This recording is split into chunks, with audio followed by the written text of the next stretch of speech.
Hello, welcome to the Crawcast. I am your host, George Krawczak, and these are my reactions to Week 2 of the NFL season. The first game was the Dolphins versus the Bills, and the Bills won 31 to 10. The Bills' leading passer is Josh Allen with 139 yards and a touchdown. Their leading rusher was James Cook, who had 78 yards and 2 touchdowns. And their leading receiver was Shakir with 54 receiving yards. And then for the Dolphins, their leading passer was Tua, who had 145 yards, 1 touchdown, 3 interceptions. Their leading rusher was Devon Achane, who had 96 yards. And their leading receiver was also Devon Achane, who had 69 yards and a touchdown. Overall, this was a bad game for the Dolphins. The Dolphins looked horrible. They could not get anything going. Tua looked horrible, especially that there was two clear miscommunications on the 2 interceptions, but the final one, he just tried to throw it out of bounds and just didn't have the arm strength to do it. James Cook looked amazing, and I had him in fantasy, so I'm glad he scored 3 touchdowns. But overall, there's a lot of major concern for the Dolphins. Skylar Thompson does not seem like he can be a capable NFL quarterback, and Tua, I saw got a concussion, another one. I don't think he will retire, but he's going to be out. I saw an estimate of 8 to 12 weeks, but who really knows how long he's going to be out? I believe they put him on IR, so he's going to be out for at least 4 weeks. And just overall, the Dolphins need to be concerned. The Bills had a fine game. Like, their defense looked really good. Von Miller looks like he's back in his normal self. And just overall, the Bills played a pretty good game, and the Dolphins just need to do better. And I think there's major concern with the Dolphins. The next game is the San Francisco 49ers versus the Minnesota Vikings. The Vikings won 23 to 17. The Vikings' leading passer was Sam Darnold, who had 268 yards and 2 touchdowns, 1 interception. Their leading rusher is Ty Chandler, who had 82 rushing yards. Their leading receiver was Justin Jefferson, who had 133 yards and a touchdown. And the San Francisco's leading passer is Brock Purdy, who had 319 yards and a touchdown. Their leading rusher is Jordan Mason, who had 100 yards and a touchdown. And their leading receiver is Deebo Samuel, who had 110 yards. Honestly, the injuries are the story here, with the biggest concern for San Francisco is Deebo Samuel and George Kittle both went down with injuries during the game, and who knows how long they'll be out. And the Vikings looked pretty decent again. This is what I said is I think the Vikings defense and offense are both pretty decent, and Sam Darnold just needs to play well enough to not blow it for him. And that's what he's doing. He's playing really, really good football. And honestly, that's kind of what you need from Sam Darnold. Like I said, Justin Jefferson, probably the best receiver in the NFL. Aaron Jones, pretty good running back. And just overall, both teams played pretty decent. And Minnesota just got the win. I don't think there's a lot of concern for either of these teams, and the Vikings just look pretty decent. The next game is the Seattle Seahawks versus the New England Patriots. The Seahawks won 23 to 20. The Seahawks' leading passer is Geno Smith, who threw for 327 yards and a touchdown. Their leading rusher is Zach Charbonnet at 38 yards and a touchdown. Their leading receiver was DK Metcalf, who had 129 yards and a touchdown. And then the Patriots, their leading passer was Jacoby Brissett, who had 149 yards and a touchdown. Their leading rusher was Antonio Gibson, who had 96 yards. And their leading receiver was Hunter Henry, who had 108 yards. Honestly, both these teams are kind of doing what you expect. Geno Smith still looks like he's a pretty good quarterback, and even though he didn't have a great week one, he still's looking pretty decent. And the Patriots, they're kind of keeping it in close games, and I think what they're doing is pretty good, is in the sense that they're sitting down Drake May. He's watching from the bench, learning all the processes of the NFL and the Patriots way and the Patriots system. And they're not really asking Jacoby Brissett to do much, and I think this is kind of the similar way they're going to run the offense, in the sense that they're going to run the ball, and Drake May will just only throw when he has to, and they're not going to put a lot of pressure on Drake May to do much more than he needs to. Overall, both teams looked pretty good during this game. The next game is the Washington Commanders versus the New York Giants. The Commanders won 21 to 18, and I do have to say it is very, very funny that it feels like it could only happen to the Giants, where they scored 3 more touchdowns than the opposing team, yet lost the game. Like, honestly, I hate to even hold this too much against the Giants, because if Graham Gano didn't get injured, then uh, this would have been a completely different game. I think the Giants probably would have easily won it if Graham Gano didn't get injured.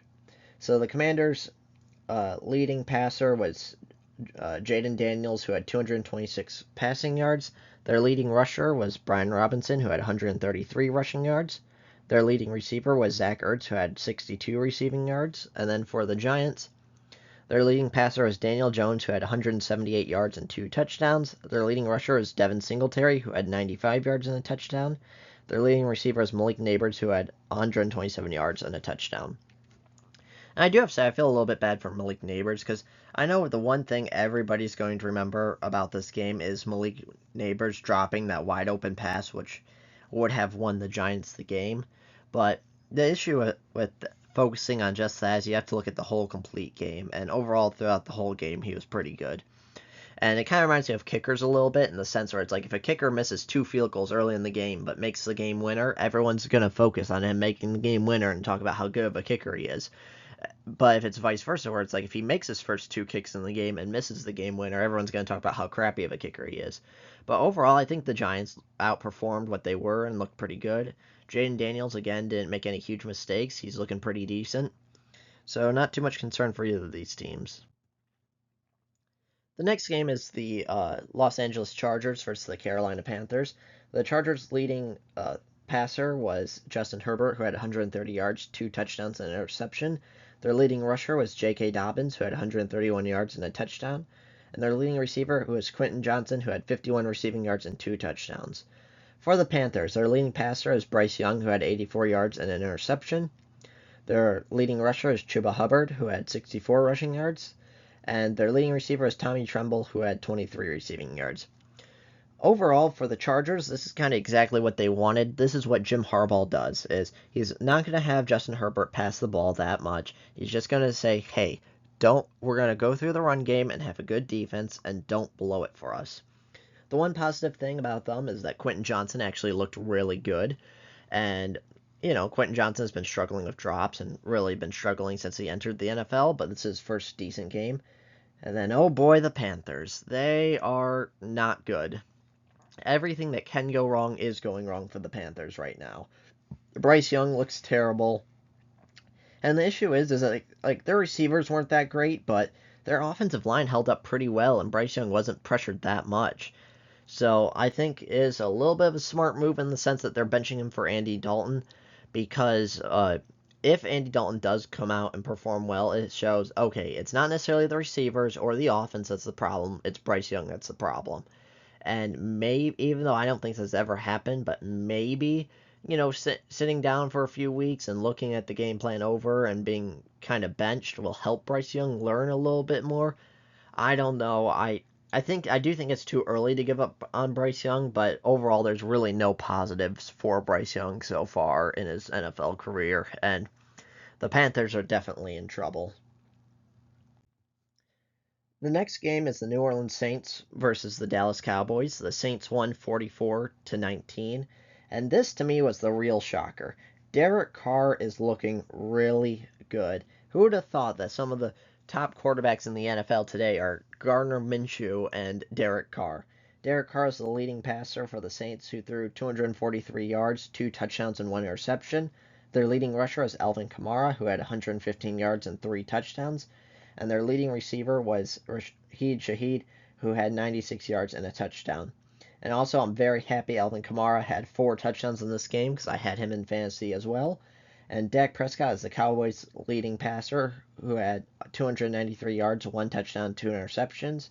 Their leading rusher is Rico Dowdle, who had 30 rushing yards. And their leading receiver is CeeDee Lamb, who had 4 receptions, 90 yards, and a touchdown.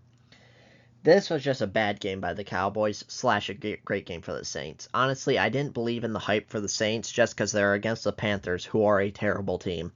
And I thought it was more of the Panthers being terrible versus the Saints being really good. But the Saints look phenomenal. They look like one of the top teams in the NFL right now, and I think it'll probably continue that way. Their defense looks great. Derek Carr's kind of clicking on all cylinders, and just everything's going really well for the Saints. And then the Cowboys, I wouldn't be too concerned.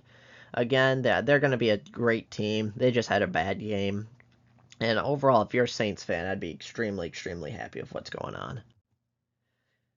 The next game is the Green Bay Packers versus the Indianapolis Colts. The Packers won 16-10. The Packers' leading passer was Malik Willis, who went 12 for 14, 122 yards, and a touchdown. Their leading rusher was Josh Jacobs, who rushed for 151 yards. Their leading receiver was Romeo Doubs, who had 62 receiving yards. And then for the Colts, their leading passer is Anthony Richardson, who had 204 rushing yards, or 204 passing yards, 1 touchdown, and 3 interceptions. Their leading rusher is Jonathan Taylor, who had 103 rushing yards, and their leading receiver is Alec Pierce, who had 56 receiving yards and a touchdown. The Packers, honestly, this is the best you can ask for. They clearly had an idea of what they wanted to do throughout the game. They ran the ball. They wanted to run the football the entire game and just not make Malik Willis pass because they don't trust Malik Willis. And honestly, Malik Willis showed them enough saying, hey, I may not win you the game, but I'm not going to be the reason you blow it. And that's all you can ask for as a backup quarterback, where it's like, we don't necessarily need you to win us the game. You just need us to not lose us the game.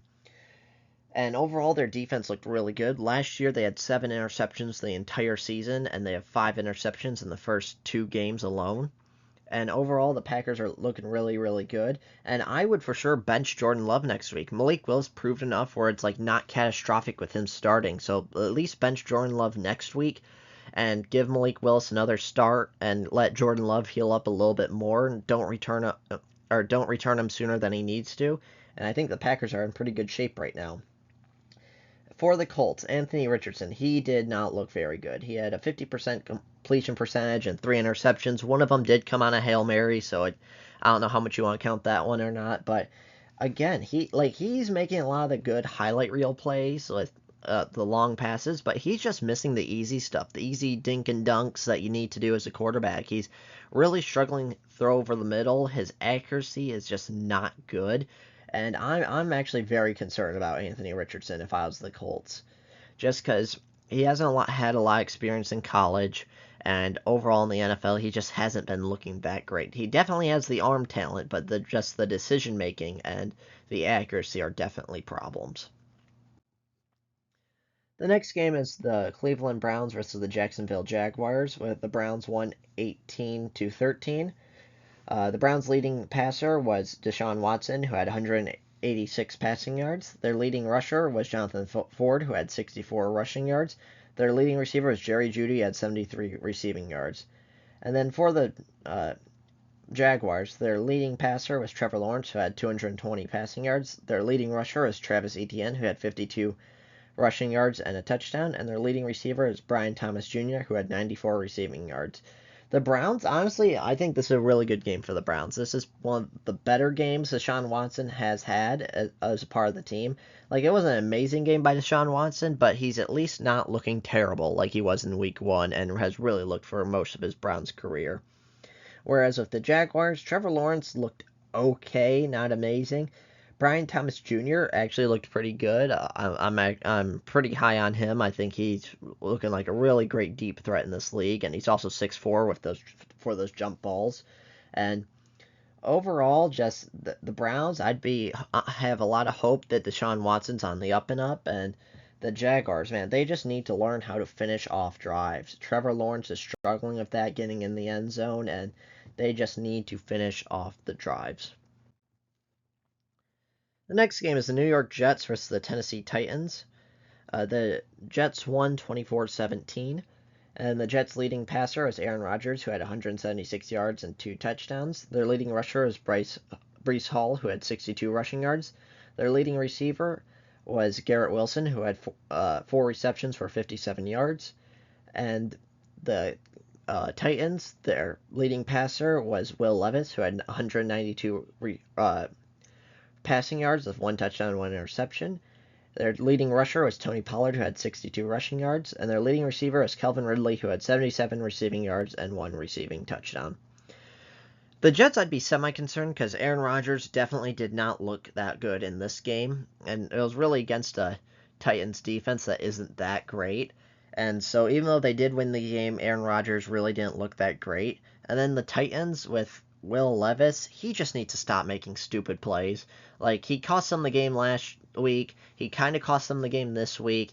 And if Will Levis was just playing smart, like if you just took only Will Levis's good game or good plays, you'd be like, wow, this is an amazing, amazing quarterback. And then if you look at his bad plays, it's like these are some of the dumbest plays I've ever seen in the NFL. And he just needs to, I hate to say it, just stop being stupid. Like, if he removes like those couple of plays, the Titans may be at 2-0.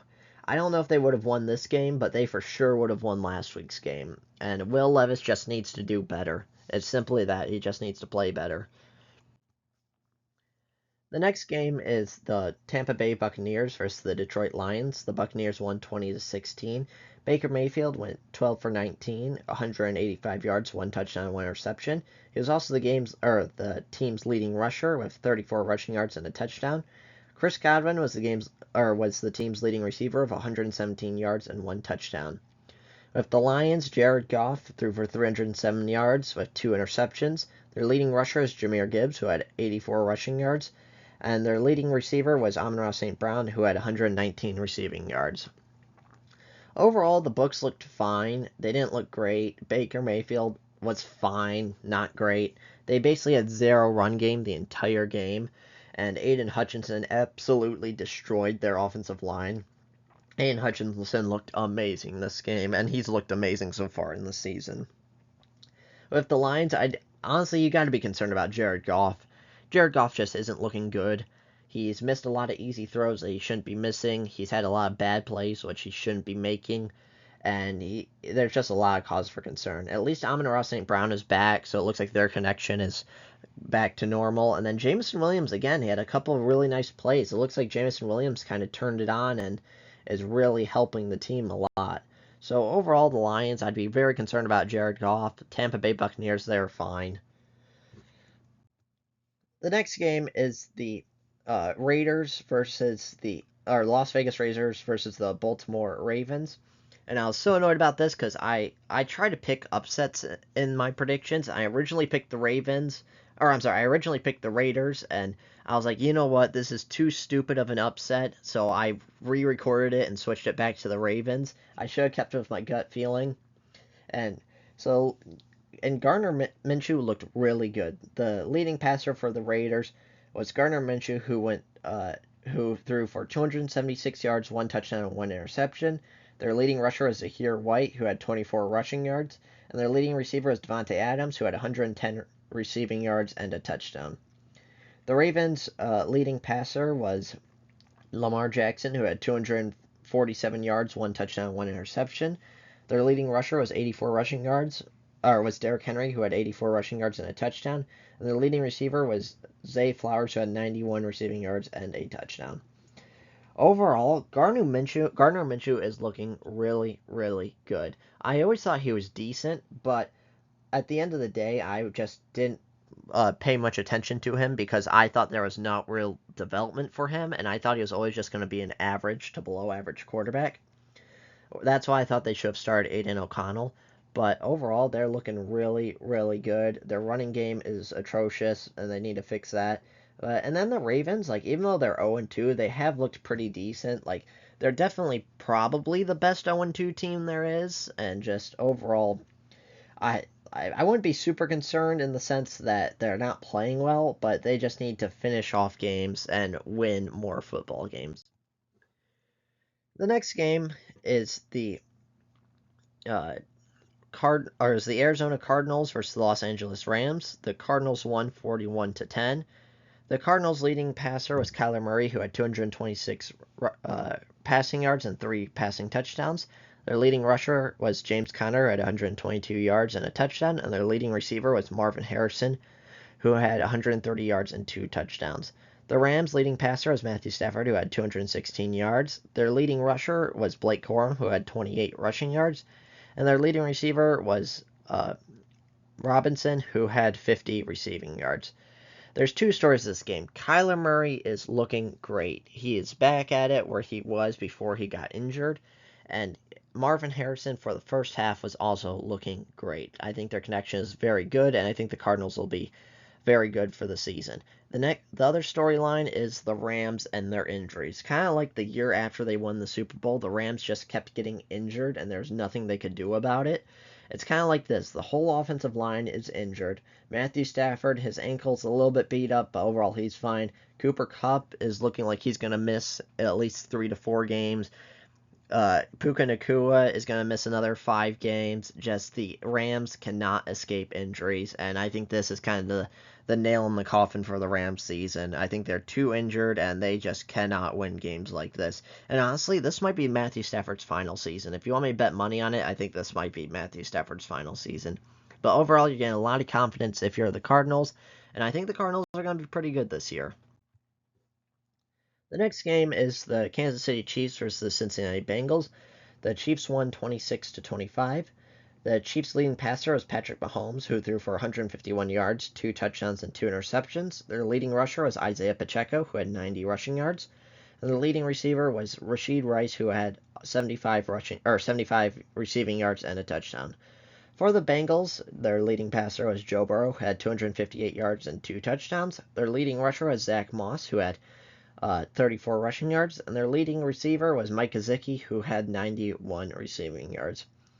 Overall, it was not an amazing game by both teams. I think the Bengals definitely outperformed the Chiefs. Patrick Mahomes did not look good. He played horrible. And Joe Burrow did play fairly decent. Mike Gesicki has really been a game changer for this offense. And shocking enough, Ja'Marr Chase just hasn't. Like, his whole role has just been diminished greatly. He has been terrible throughout the first 2 games of the season. And just overall, I'd be kind of concerned if y'all was the Chiefs, just because they did not play well, even though they did end up winning. And the Bengals, at least you're a little bit on the up and up, even though you are 0-2. The next game is the Pittsburgh Steelers versus the Denver Broncos. The Steelers' leading passer is Justin Fields, who had 117 yards and a touchdown. Their leading rusher is Najee Harris, who had 69 rushing yards. And their leading receiver was Pat Freiermuth, who had 39 receiving yards. The Broncos, their leading passer is Bo Nix, who had 246 passing yards and 2 interceptions. Their leading rusher was Bo Nix, who had 25 rushing yards. And their leading receiver is Josh Reynolds, who had 93 receiving yards. The Steelers, their offense is not good, but their offense doesn't need to be good. Keep in mind, last year they made the playoffs with switching between Kenny Pickett and Mason Rudolph at quarterback. So Justin Fields just needs to play well enough to not blow it. That's all he needs to do. He doesn't need to do anything spectacular or amazing. He just doesn't need to blow it. And then the Broncos, Bo Nix is not looking very good. He doesn't have a lot of help, I don't think, and their rushing game is terrible and non-existent. And overall, I don't think it's a huge concern just because rookie quarterbacks usually never play well, and I don't think the Broncos team is built like good enough to be an amazing team, but the Steelers defense is really, really good. Or is it just terrible QB performances that's helping the Steelers? Probably a mixture of both, but Steelers are looking really, really good, at least their defense. But I'd be concerned come the playoffs because once you start playing against these top-tier teams, you're going to need your offense to show up, and their offense simply just hasn't shown up the past 2 weeks. The next game is the Texans versus the Bears. The Texans won 19-13. The Texans' leading passer was C.J. Stroud, who threw for 260 yards and 1 touchdown. Their leading rusher was Cam Akers, who rushed for 32 yards. Their leading receiver was Nico Collins, who had 135 yards and a touchdown. And then for the Bears, Caleb Williams threw for 174 yards and 2 interceptions. Caleb Williams was their leading rusher with 44 rushing yards. Their leading receiver is DJ Moore with 53 receiving yards. The Texans looked really good, and honestly, I think they looked fine. Like, the CJ Stroud struggled at times, and their offense struggled at times, but overall, I thought the Texans was fine. The one major concern is the Bears. Caleb Williams is not playing well, which I would say is not super concerning, because normally rookie quarterbacks don't play well, but just Caleb Williams is struggling a lot. accuracy is off. He keeps kind of thinking he's in college in the sense that, like, there's certain plays where you can make against college-level teams that you just can't make against NFL teams. And Caleb Williams just needs to play better because he does, I think, have a higher standard than the other rookie quarterbacks. Number one, because he's the first overall pick. And then number two, because he has three really great receivers with DJ Moore. I know Keenan Allen didn't play, but Keenan Allen's a great receiver, and Rome Odunze. So overall, I'd be starting to be concerned with the Bears, but again, to me, I don't count rookie seasons for quarterbacks just because normally rookies never play really good, and I think if a rookie plays amazing or if they play terrible, you should just more or less ignore it for their rookie season. And the final game of the week is the Falcons versus the Eagles. The Falcons won 22-21. The Falcons' leading passer is Kirk Cousins, who threw for 241 yards and 2 touchdowns. Their leading receiver was Bijan Robinson, who threw for 97 yards. And their leading receiver is Darnell Mooney, who had 88 receiving yards and a touchdown. For the Eagles, their leading passer was Jalen Hurts, who threw for 183 yards, 1 touchdown, 1 interception. Their leading rusher was Saquon Barkley, who had 95 rushing yards. And their leading receiver was Devonta Smith, who had 76 receiving yards and a touchdown. Overall, the Eagles should have won this. If Saquon Barkley didn't drop that one pass, they would have won it. But Kirk Cousins is going back to his old self. He's actually looked pretty decent in this game. Bijan Robinson looked great. And then for the Eagles, I think you do have to be a bit concerned about Jalen Hurts. He's throwing a lot of interceptions. He's turning the ball over and not performing well. And overall, I'd just be concerned with Jalen Hurts because he had that one amazing season and then hasn't been that great ever since. And I would be, again, really concerned with Jalen Hurts. Overall, let me know your thoughts on this week. What teams you like, what teams you don't like. Make sure you hit that subscribe button like it owes you money. I'll see you next time.